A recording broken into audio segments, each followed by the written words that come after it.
fatores psicológicos interferem na voz, Sim, Adriano? o emocional e a voz é muito ligado. É uma pessoa, por exemplo, tá mais para baixo, mais triste, ela vai usar uma voz um pouco mais grave, um pouco mais em volume reduzido. Uma pessoa mais alegre, a entonação vai ser mais elevada, uma entonação mais rica, né? A pessoa estressada costuma falar mais tenso, a pessoa ansiosa fala mais rápido, né? Então isso varia.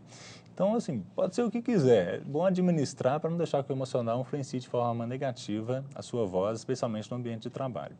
Se influenciar demais os aspectos emocionais, aí a pessoa deve procurar um profissional, né? Um psicólogo, por exemplo. E no mercado de trabalho hoje, de pressão, de vendas, né? de obter metas, essas coisas todas, tem pessoa que reage, que é muito sensível, que reage muito facilmente. Algumas têm as enxaquecas, outros têm os problemas de gastrite e outros têm problemas de voz. De voz. É, Né? exatamente. Interfere também lá, né? Sim. Gritar é bom ou ruim? Gritar não é bom, né? A regra geral, não é bom. Porque produz um esforço muscular muito grande nas pregas vocais, uma passagem de ar muito rápida, uma pressão muito grande em cima das pregas vocais e pode surgir problemas sérios na musculatura. Entretanto, há profissionais que precisam gritar. Por exemplo, o ator, né, no palco. Aí ele vai ter que ter uma técnica adequada de articulação, de apoio da musculatura diafragmática, de respiração, né, de relaxamento, um aquecimento bem legal antes daquela cena. Né? Então, ele pode. Né? Ele pode. Porém, com todo o preparo. Mas, de uma maneira geral, gritar é muito prejudicial à voz. A gente vê no futebol, né? Que os técnicos ficam gritando, achando que os jogadores estão ouvindo eles, aquele monte de torcida, né? Não estão, né? Pois é. Às vezes é mais interessante se ele tiver uma comunicação, um retorno com os jogadores, né? Com cada um dos jogadores, se pudesse. Agora, então vamos lá, gritar não é bom. Não e é cantar? Bom. Cantar geralmente faz bem à voz, mas depende de técnica vocal também, da mesma forma como um profissional da voz falada. Então, por exemplo, uma pessoa quer cantar no perfil de Roberto Carlos, mas tem uma voz que não condiz muito. Né? Isso...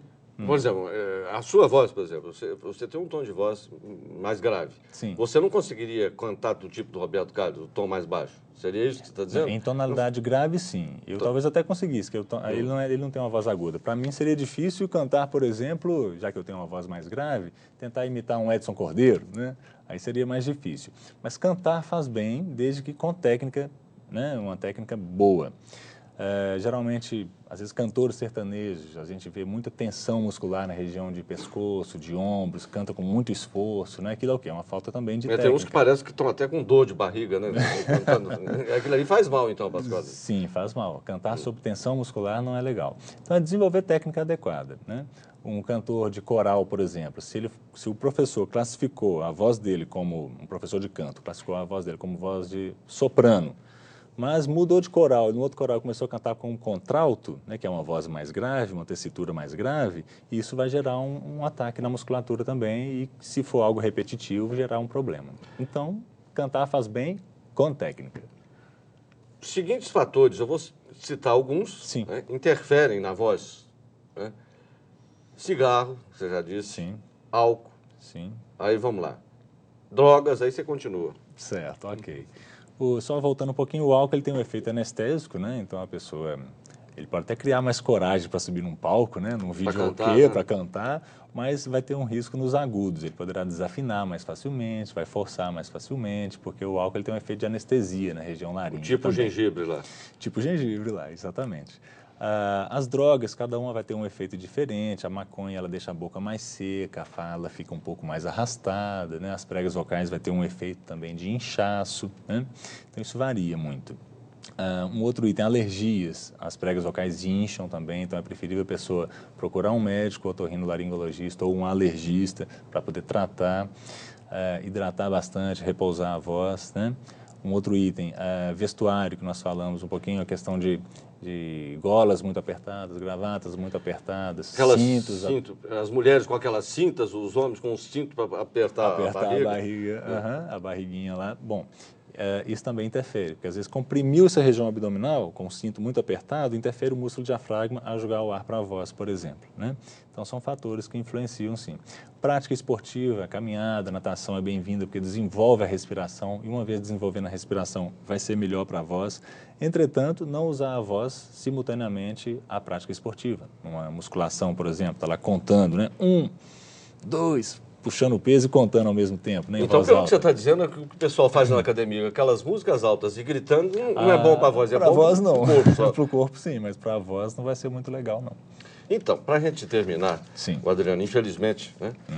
Que conselhos você poderia dar para quem está nos assistindo, para que tenha cuidado com a voz? Bom, começar pela alimentação, busque uma alimentação mais saudável, alimentação mais leve, rica em proteínas, né? Pratique esportes, né? Especialmente natação, caminhada, como eu disse agora.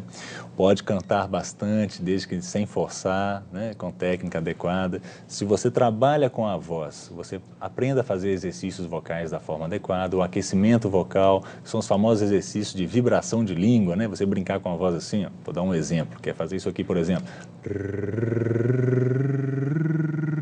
Isso com a voz, uns 3 minutinhos apenas. Para, respira, faz de novo, até dar uns 3 minutos, isso aumenta a resistência da voz. Antes do trabalho, por exemplo, meia hora antes do trabalho.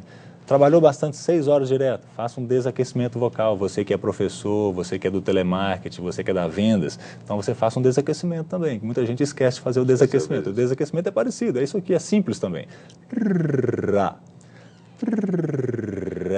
É um desaquecimento que vai mexer só com o músculo vocal. Um foi para cima, o outro foi para baixo. O outro foi para baixo.